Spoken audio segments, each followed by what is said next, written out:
I think Rafael Brandão is a fantastic person, fantastic bodybuilder, very focused, great person. And I think that he is incredibly underrated, like, because he's not a mass monster. You know, sometimes people don't think his physique is capable of winning an Olympia, but Derek's not a mass monster. You know, Derek is, you know, it's got balance and condition and shape and flow and roundness. Those are all the attributes also that Rafael has. I think the biggest knock against Rafael is this preconceived notion that because his physique's beautiful, it's not big enough. You know what I mean? Because it's somewhat unfair, because the flip side of that is, okay, you have a big physique, but it's not beautiful at all. And the testament to that is when he was 10th at the Olympia, and I coached him, and Rafael and Pacho trained him. He wasn't the biggest guy, but if you take the summation of the parts, like, people who placed ahead of him, no way should have placed ahead of him. He was in remarkable condition with, you know, and looked like a statue. I mean, I can go through what that means. You know, beauty, flow, chiseled abs, small waist, broad shoulders, no body part bigger than another.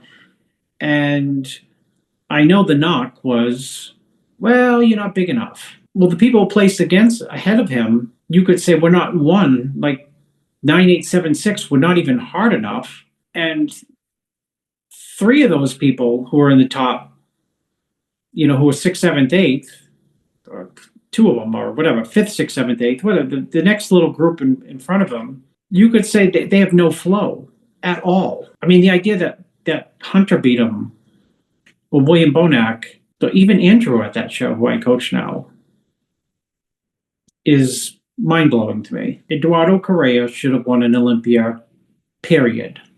Full stop. In my eyes, he won in 2013, full stop.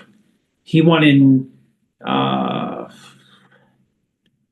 14, and what was I don't even know what the one was.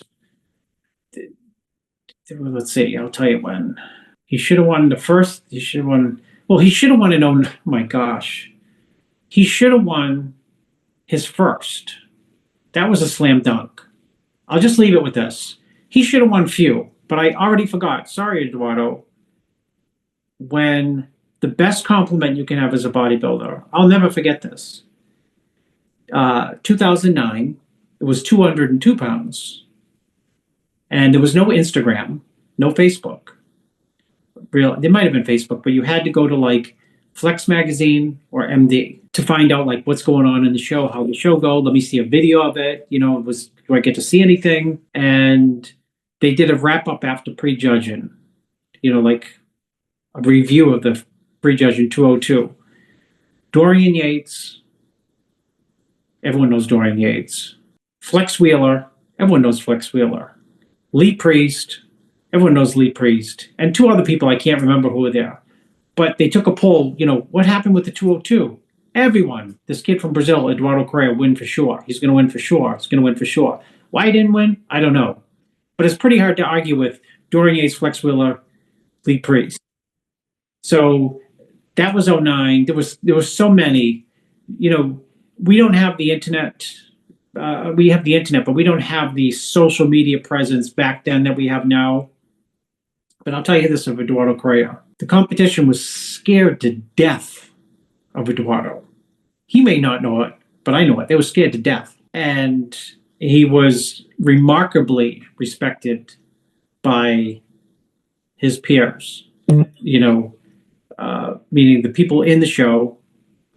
And even if they didn't give him first place, Why, I don't know. But the judges, people talked about from 2009 to whatever, 16. I mean, there was a stretch of 7 years that, Eduardo Correa's name was like a big, big, big deal in terms of like, because no one would ever know what to expect. He'd always improve and bring some physique that was just like absolutely incredible. And Eduardo is, without a doubt, he's probably the hardest worker of all time. I would say one of.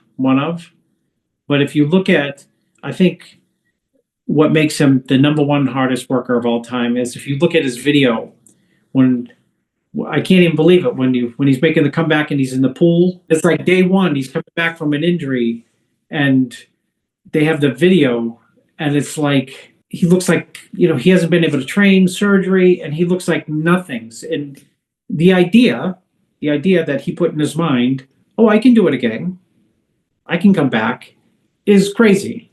Certifiably, like that's how either geniuses think or crazy people think. No one in between. Crazy people, genius people, they only think those crazy ideas. Everyone in the middle would say, if you saw him, if you asked Dorian, Flex Wheeler, who I just spoke about, Lee Priest, hey, remember Eduardo Correa, do you think he'd come back? If they saw him in that video, they'd say, no, go live a happy life with your wife and children, and